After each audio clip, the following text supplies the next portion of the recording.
Results don't matter nearly as much as the process does. Let me explain. So I set a PR in the gym today, 8 reps at 225 pounds on squats. Not bad for a guy who's 6'2" and 183 pounds. But what I learned from this is that I've been showing up to the gym every day for months on end.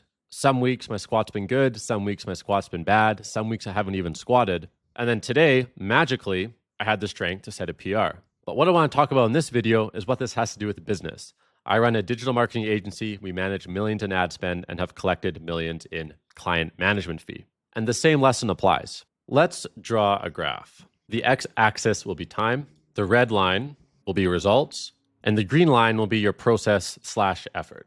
Let me resize this a little bit. There we go. Now, when starting a business, when growing a business, you have to put in the effort to do the work, do the process, whatever it is, cold calls, learning how to run ads, learning how to sell the thing, whatever your business model is, there's a process to do it.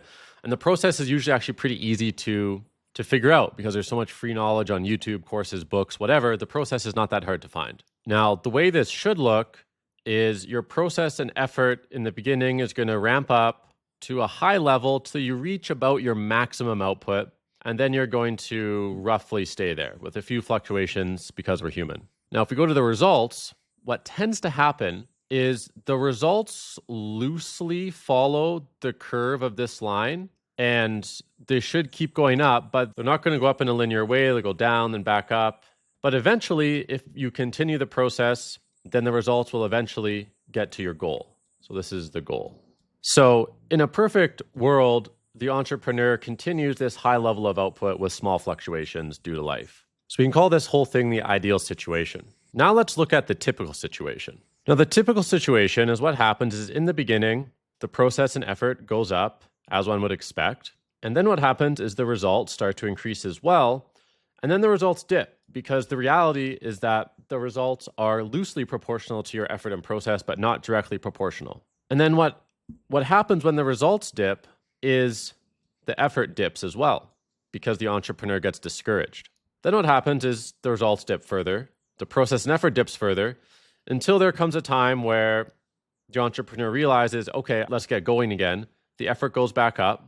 The results start to go back up, but again, not in a linear way. The results dip again, and then the process and effort dips again because the entrepreneur gets discouraged. And this pattern just continues, and the effort goes up and down, the results go up and down. And then the goal is never reached. And the difference here is that this entrepreneur focused on the process and this entrepreneur focused on the results.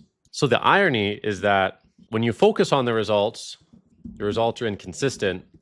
When you focus on the process, the results are more consistent and more likely to hit your goal. And there's an interesting quote from the Bhagavad Gita, an ancient religious text, that says, you have the right to work only, but never to the fruits of your work. Now, I don't take that quote at full face value. Of course, it's good to be aware of the results. And if the process you're doing is legitimately the wrong process that is getting you nowhere closer to your results, then yes, you should have enough awareness of your results to change the process. But what I see in entrepreneurs is a hyper focus on results to the point where the entrepreneur's mood, momentum, and everything is fully dependent on that month's business revenue. And when you do that, you just become very susceptible to the natural fluctuations and ebbs and flows in business. And it makes you a less robust entrepreneur.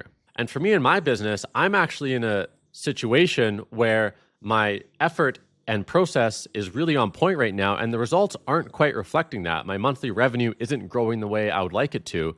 And one thing I could do is stop the process early, try to change things, whatever. But I know it's way too early to do that. I need to just stick with this process for the next 4 to 6 months. And then maybe after 4 to 6 months, if the results still aren't where I want them, then sure, I'll change. But most people are way too reactive to the results, and they don't understand the fundamental truth that the results are not fully in your control. In business, in the market, there's so many factors that you could be doing everything right, and due to factors outside your control, the results aren't where you want to be. However, your process and actions is the only thing you can control. So if you do the right process over a long enough time horizon, then sooner or later you will get the results that you want. And the truth is, and this is something a lot of entrepreneurs don't like to admit or will argue against, is that luck does play a big role in how fast you hit success. If you take entrepreneur A, who uses a phenomenal process and just by luck chooses the right market opportunity and his business grows very quickly,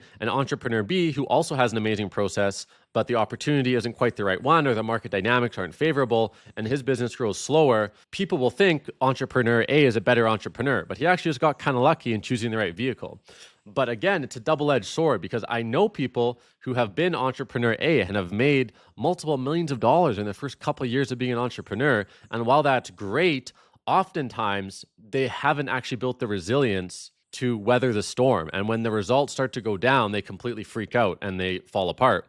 Whereas entrepreneur B, if it took him a long time to build his business and results to where they are, he has built the endurance to withstand anything. So both scenarios have their silver linings. That's it for this video, guys. Drop me a comment below if you like this. And until next time, I'll see you guys later.